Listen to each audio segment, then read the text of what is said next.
This topic is not about whether any particular war is right or wrong, justified or not. This topic is about the psychology of those of us watching from the sidelines, the comfortable distance from which we consume conflict like entertainment while real people bleed. Have you noticed how passionate people get about wars they'll never fight?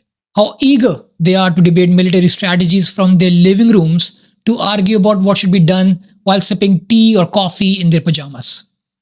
There's something deeply disturbing about our relationship with war, and it reveals something ugly about us humans that most of us would rather not accept. So let's start with this truth. There are people out there who are actively looking for war. Not because they want to fight. No. They want the drama, the story, the sense of purpose that conflict provides from a safe distance. War gives meaning to lives that feel meaningless. It provides clear good guys and bad guys in a world that's usually complex. It offers a grand story in which generals can project themselves as heroes without ever having to face a single bullet. Think about it. When was the last time you heard someone at a dinner passionately arguing for a peaceful resolution with the same intensity they bring to debating war or military intervention? Can you recall the last time someone was as passionate about diplomatic solutions as they are about weapon systems? The energy around conflict is always higher, always more engaged. We have created a mental distance that lets us enjoy war without facing its true cost. We watch drone footage like it's a video game. We read casualty numbers like sports statistics. We consume conflict through the sanitized lens of media that shows us just enough to feel informed, but never enough to truly understand the horror.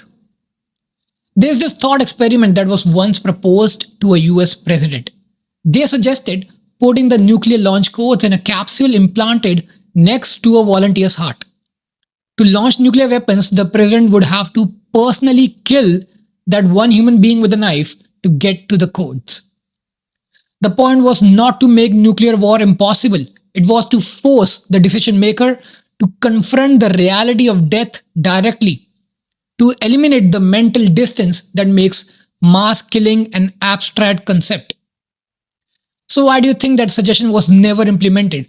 Because we don't actually want to confront the reality of what war is. We want the sanitized version, the one where we can debate strategy and ethics without ever having to see a child's body torn apart by a bomb. We want the movie version, not the reality version.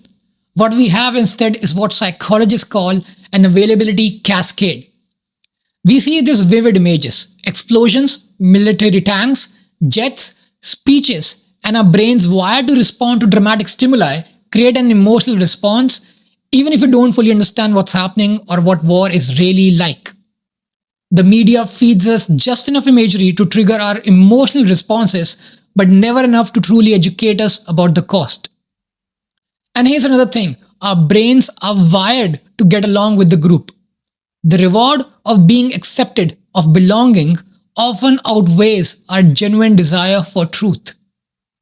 So we adopt the group's position on conflict, whatever that position might be, because it feels good to belong. We would rather be wrong together than be right alone. Think about how this plays out in practice. Your social circle leans a certain way on a conflict, and suddenly you find yourself defending that position, not because you have done deep research or have personal experience, but because that's what your friends and family believes. You start sharing articles that confirm what your group already thinks. You start using the same language, the same talking points, the same emotional triggers. And if your group supports the war, you get to take credit for others' wins. You associate yourself with your military strength, with standing up to aggression, with righteousness, all without ever having to risk anything yourself. It's like being a sports fan whose team wins. You get to say we won, even though you have never set foot on the field.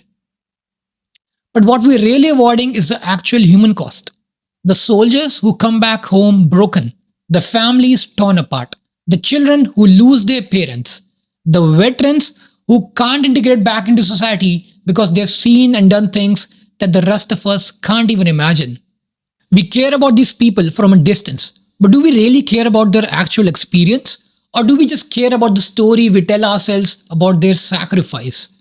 And when I say we care from a distance, I mean we focus on the story, the hero's journey, the noble sacrifice, the fight for freedom, rather than the reality of PTSDs or suicide rates that destroyed families, the physical and psychological wounds that never fully heal.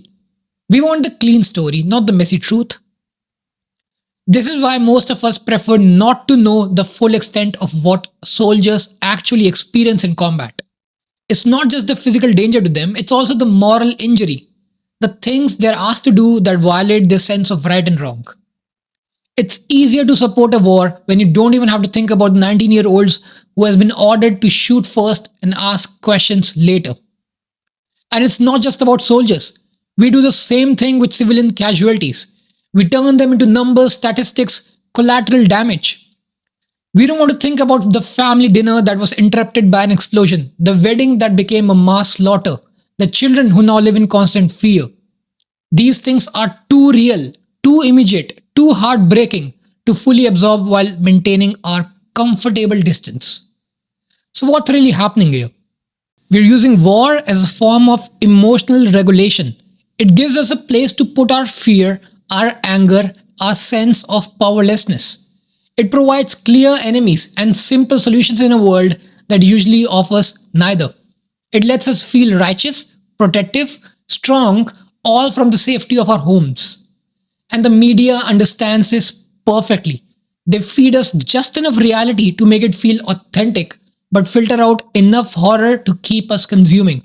The media knows that if they showed us the full truth, the faces of the dying, the screams of the wounded, the exhausted soldiers who have seen too much, we'd have to confront something in ourselves that we are not ready to face. This is the psychology of the spectator's war. We want the drama without the trauma. We want the meaning without the mortality. We want to be part of something larger than ourselves without actually risking anything of ourselves. But here's my question for you. What does this say about us as a society? What does it say about a character that we can casually debate life and death decisions over lunch? That we can weigh the pros and cons of military intervention like we are discussing restaurant choices? I'm not saying we should never support military action or always oppose it. I'm saying that if you are going to have strong opinions about war, you better be honest about what war actually is. You better acknowledge that real human beings, not just numbers, not just statistics, but individual people with families and dreams and fears just like you and me will suffer and die based on those opinions. And maybe, just maybe before you get too comfortable in your couch, you should ask yourself, am I supporting this because it's truly necessary or because it makes me feel better about my own life? Am I advocating for war because it's the right thing to do or because it gives me something to be passionate about in an otherwise mundane life? The truth is, most of us will never know what it's like to be in an actual war. Most of us will never have to make life and death decisions. Most of us will never carry the weight of taking a life. So the least we can do is have some humility about what we don't know. The least we can do is recognize that our comfort comes from our distance, and that distance doesn't make us wise. It makes us ignorant. War is not a movie. War is not a video game. War is not politics. War is human beings inflicting unspeakable horrors on other human beings, and everyone involved pays a price. The soldiers, the civilians, the families at home, everyone loses something. So what do you think about this topic? Let me know in the comments below, and please like this video and share it with someone who you think might benefit from its message. Thank you for listening. See you in the next one.